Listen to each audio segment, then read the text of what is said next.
ભરૂચ ભાજપ સરકાર સામે કોંગ્રેસનું ઉગ્ર વિરોધ પ્રદર્શન। ભરૂચ જિલ્લામાં આજે જિલ્લા કોંગ્રેસ સમિતિ દ્વારા ભાજપ સરકાર સામે ઉગ્ર વિરોધ પ્રદર્શન યોજાયું હતું।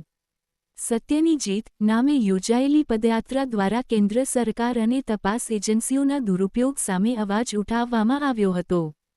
કોંગ્રેસ દ્વારા સોનિયા ગાંધી અને રાહુલ ગાંધી સામે નેશનલ હેરાલ્ડ મામલામાં એડ દ્વારા કરવામાં આવેલી કાર્યવાહી તથા કેસને લઈને તેને રાજકીય બદલા તરીકે ગણાવી વિરોધ નોંધાવવામાં આવ્યો હતો।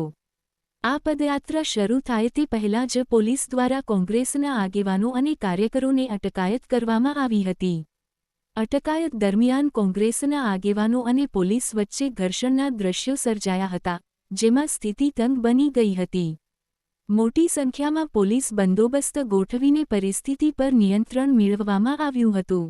કોંગ્રેસના નેતાઓએ આક્ષેપ કર્યો હતો કે ભાજપ સરકાર કેન્દ્રીય એજન્સીઓનો ઉપયોગ કરીને વિરોધ પક્ષના નેતાઓને દબાવવાનો પ્રયાસ કરી રહી છે। સત્યને દબાવી શકાય નહીં અને સત્યની અંતે જીત થશે તેવો સંદેશ આપતા કોંગ્રેસ દ્વારા આ પદયાત્રાનું આયોજન કરાયું હતું।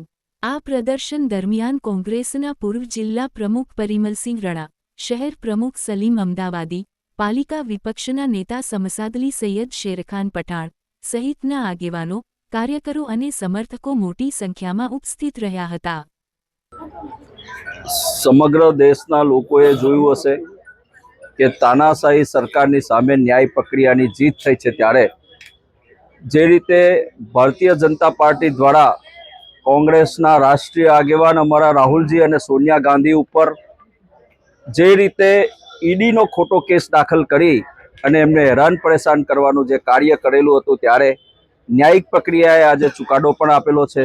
ત્યારે સમગ્ર દેશના લોકો અને કોંગ્રેસનો એક એક સૈનિક આજે જોઈ રહેલો છે।